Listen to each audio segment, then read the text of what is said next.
there any organ in our body that can float on water? Give it a shot. If your answer is that there is no organ in our body that can float on water, then you're probably wrong. Because we have the exception of lungs. Yes, surprisingly, the only organ in the human body that can float on water is the pair of lungs. And not only this, but there are many other interesting facts about lungs. Tell me one thing, is this organ that important? Why are lungs so widely studied? Well, lungs form the core of the respiratory system. And this system makes sure that we are alive. And how is that done? We've seen how aquatic animals carry out the vital gaseous exchange. Now it's time we have a look at the respiratory system in humans. This is how the complete respiratory system looks like.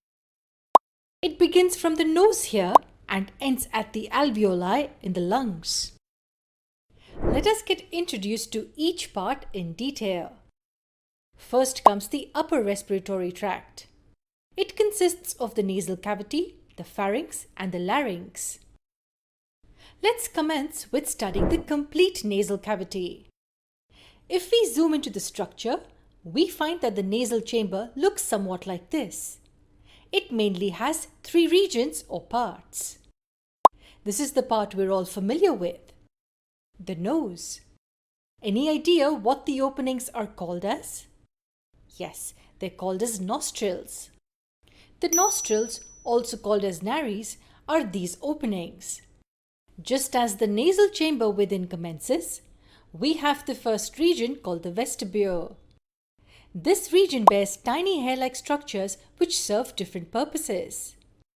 Any guesses what functions the vestibule region will have? The region has a lining of mucus that helps trap any foreign particle which enters through the inhaled air. Also, the hair in this region expel the trapped particles out with rhythmic movement. So the vestibule region has all the arrangements to defend the bacteria or other harmful particles that may try entering the system with the inhaled air. The next region following this is the respiratory region. This region usually serves many different functions. Most importantly, it warms the air to get it to the normal body temperature. Then it moistens it to make it suitable for the body. And lastly, it helps send some air to the third nasal chamber and push the remaining air forward into the next part of the respiratory tract.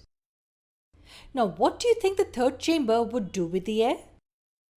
Well, the name olfactory says it all. The region is responsible for the sense of smell. It contains highly sensitive cells which send the received signal to the brain and help in identifying the smell. Post the nasal chamber comes the next part called the pharynx. This is like a common connection between the respiratory and the digestive tract. And why do we say so? Well, as you can see here, this acts like a common passage between the nasal chamber on the top and the windpipe and the food pipe just lying below it.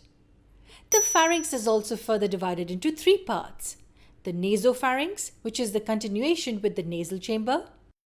Oropharynx, the one that lies behind the oral cavity. This is the central region. And lastly, we have the laryngopharynx, which is the last region connecting to the next part, that is the larynx. What do you think is the pharynx important for? Well, apart from receiving food and air from the respective zones, the pharynx performs one of the most crucial tasks. Imagine what will happen even if a small amount of food enters the respiratory tract by mistake. Apart from the discomfort caused, it will be a serious concern. But how does the food know the way to the food pipe each and every time? How doesn't the food accidentally enter the windpipe?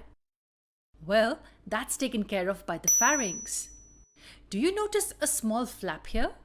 This flap, named the epiglottis, falls over to cover the surface below when the food enters the system.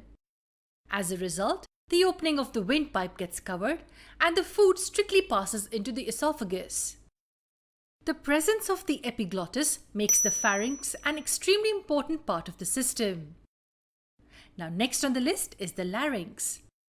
The last part of the upper respiratory tract is also known as the voice box. Now this name talks about its significance. Is this responsible for creating the voice that we have? Yes, the larynx is involved in the sound production. And how does it produce sound exactly? Well, the voice box has lateral folds somewhat like this.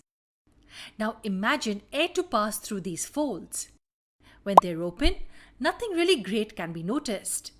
But now, when they are closed and when air passes through them, then the folds vibrate. And this gives rise to sound. And that's how the sound is produced by the voice box. The larynx is just a small box-like structure, but in adults, it just protrudes slightly. It becomes more prominent in males after puberty. And this bulging structure in the throat is called the Adam's apple.